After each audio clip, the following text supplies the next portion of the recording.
उत्तर प्रधान मैं आपका विशेष धन्यवाद करूंगा। जिस विषय पर मैं सालों साल से संघर्षरत हूं, उस पर आज मुझे नियम 56 में बोलने का मौका आपने मान्यवर दिया। हम लोग इस सदी की सबसे बड़ी त्रासदी कोरोना को अभी बहुत नजदीक से मान्यवर देखे हैं। वो ऐसा समय था जब सड़कें सुनसान थी, ऐसा लग रहा था कि जैसे सब कुछ थम सा गया, रुक सा गया। लेकिन उन्हीं सड़कों पर हमने लोगों को रोते हुए देखा, मान्यवर बिलखते हुए देखा, और वो पीड़ा, वो कष्ट जिसने अपने लोगों को मरते हुए देखा है, उससे ज्यादा बेहतर तो कोई नहीं समझ सकता। मैंने भी मान्यवर अपने परिवार के एक सदस्य को खोया उस कोरोना में। हमारे बड़े भाई ताऊ जी के लड़के जो हमारे पिता समान थे, उसी कोरोना की त्रासदी में चले गए। और ना जाने कितने परिवार ऐसे हैं जिन्होंने अपनों को खोया। किसी मां ने बेटा खोया, किसी पिता ने अपना बेटा खोया, किसी बहन ने अपना भाई खोया। और हर जगह पूरे देश में, पूरे विश्व में त्रासदी थी। लेकिन ये 25 करोड़ की आबादी का प्रदेश, जिसमें अपार क्षमताएं हैं, बड़े बड़े मेडिकल कॉलेज में इंफ्रास्ट्रक्चर बहुत महत्वपूर्ण है, बहुत बड़ा है।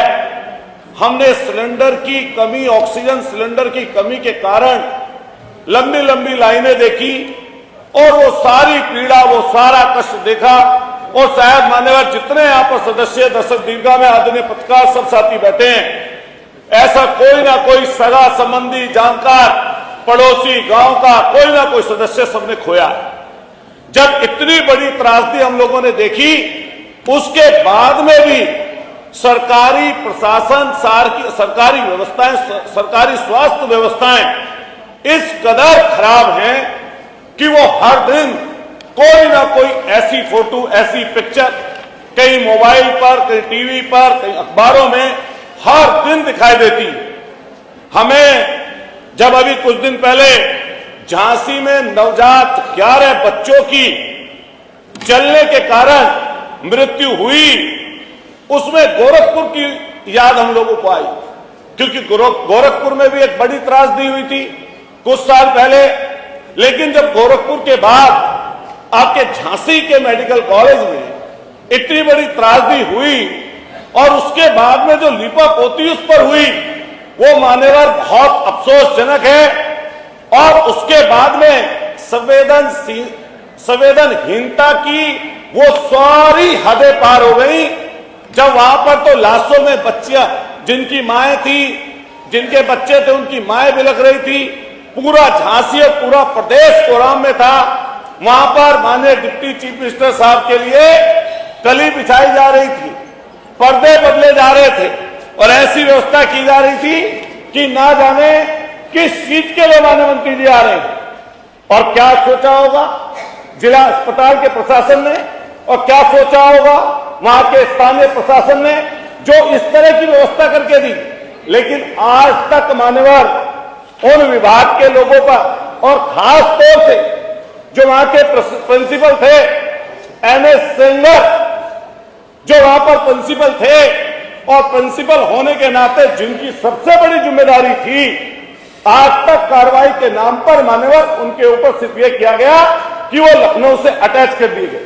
मैं आपके माध्यम से माननीय मंत्री जी से कहना चाहता हूं, उस अस्पताल में प्रिंसिपल साहब के साथ साथ ऐसे कई डॉक्टर हैं जो प्राइवेट प्रैक्टिस में ही नहीं बल्कि प्राइवेट अस्पताल वहां पर संचालित कर रहे हैं। इसलिए उनकी जितनी भी सोर्सेस हैं, जितनी उनकी विद्वानियत है, जितना उनको काम वहां अस्पताल में करना चाहिए मान्यवर, वो सरकारी सुविधा नहीं दे पा रहे।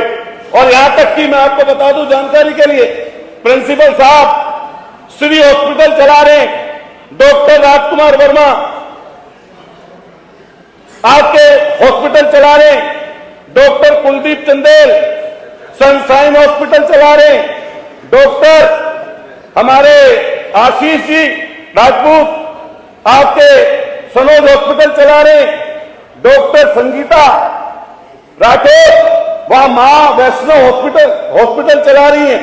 तो मैं मान्यवर ये कहना चाहता हूं आपके माध्यम से कि ऐसी परिस्थितियों के बावजूद भी ऐसा क्या दबाव है, ऐसी क्या चीजें हैं इतनी बड़ी त्रासदी के बाद भी जिससे पूरा देश हिल गया हो और वहां पर अभी तक उनकी जिम्मेदारी तय नहीं की गई, बल्कि प्रशासन ने एक एक पल्ला झाड़ लिया कि ये आग शॉर्ट सर्किट से लगी है। लेकिन मान्यवर वो जो वहां पर साक्षात थे उन्होंने ये बताया कि जो ऑक्सीजन के आपके वहां पर नर्सरी बनी हुई थी, और नर्सरी के लिए माननीय मंत्री जी ये बात जानते हैं, ये बताएंगे। आपके माध्यम से आपसे पूछना चाहता हूं कि उस नर्सरी में एक बच्चे की जगह पर 2 बच्चे लेटा दिए जाते थे। उस ऑक्सीजन सिलेंडर से पाइप हट गया, पाइप हटने के कारण वहां पर नर्स पहुंची, उसे जैसे माचिस की तिल्ली जलाकर कोशिश की कि उस पाइप को गर्म करके चढ़ा दूं उस पर ऑक्सीजन के सिलेंडर पर, वो जैसी ही तिल्ली लगाई वो आग में तब्दील हो गया और इतनी बड़ी लापरवाही के कारण 11 बच्चों की, नवजात बच्चों की वहां पर मौत हुई। लेकिन आज तक जांच में ढांक के 3 बार, इसमें मान्यवर कुछ अभी तक नहीं हो पाया। मैं आपके माध्यम से कहूंगा कि माननीय मंत्री जी जांच करा ले, और करा ली होगी आपने, कि ऐसी स्थिति क्यों आन पड़ी। और आपकी नाक के नीचे यहां पर माननीय अध्यक्ष जी, माननीय मंत्री जी की नाक के नीचे 3 बड़े अस्पताल हैं लखनऊ, यहीं पर पीजीआई हो, केजीएमयू हो, चाहे आपके लोहिया हॉस्पिटल हो, आप वहां पर जाकर व्यवस्था देखिए। वहां के कर्मचारी सिर्फ न केवल लखनऊ के, मान्यवर पूरे उत्तर प्रदेश के सरकारी अस्पतालों पर, मेडिकल कॉलेजों पर एम्बुलेंस लगी हुई है प्राइवेट अस्पतालों की, और वहां पर मरीजों की खरीद फरोख्त होती है। आज ही चले जाए माननीय मंत्री जी और यहां पर जाकर देख लें, प्राइवेट अस्पतालों की एम्बुलेंस खड़ी होंगी और उन प्राइवेट अस्पतालों वाले लोग इनके कर्मचारियों को मोटा पैसा देकर, कमीशन देकर, वहां पर इमरजेंसी में जो ऐसे लोग होते हैं जो 3-3 दिन तक वहां पर इमरजेंसी के बाहर पड़े रहते हैं, और ऐसी स्थिति इमरजेंसियों के सामने है कि वो गाड़ी में लेते रहेंगे, एम्बुलेंस में वाले लेते रहते हैं। ऐसी व्यवस्था है कि उनको मरीजों की फिर खरीद होती है और प्राइवेट अस्पतालों में लोग चले जाते हैं। मान्यवर आपके माध्यम से कहना चाहता हूं, अभी मेरठ का एक वाक्य है, माननीय मंत्री जी को सूचना उसकी हुई होगी।